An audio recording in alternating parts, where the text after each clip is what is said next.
Hello, welcome again. We are solving Journal Study Paper 1 of year 2023 of Civil Services Pre-Exam.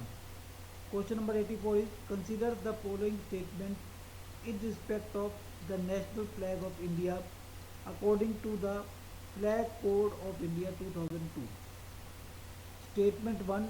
One of the standard size of the national flag of India is 600 mm into 400 mm. Statement 2. The ratio of the length to the height or width of the flag shall be 3 ratio 2.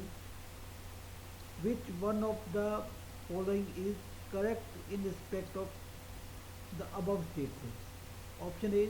Both statement 1 and statement 2 are correct and statement 2 is the correct explanation for statement 1.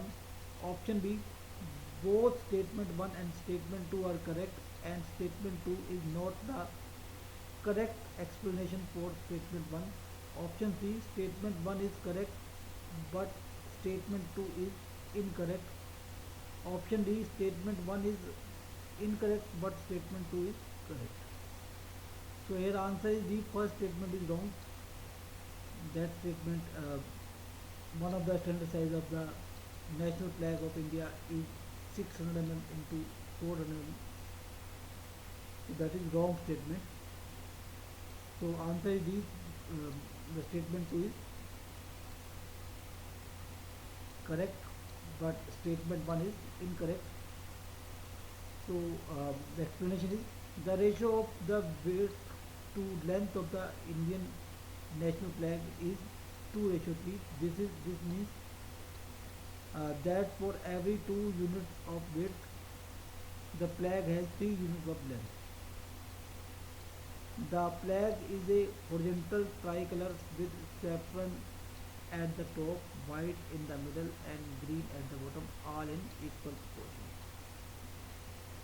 And now, first statement, the flag code of India prescribes several standard sizes, including 150 mm into 100 mm, 250 mm into 150 mm, and 450 mm into 300 mm.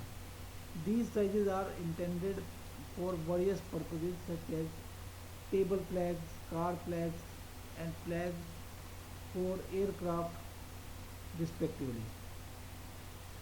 The smallest standard size is 150 mm into 100 mm as outlined in the Flag Code of India 2002. So the standard size is not the 600 mm into 400 mm, that is your wrong. So answer is option D.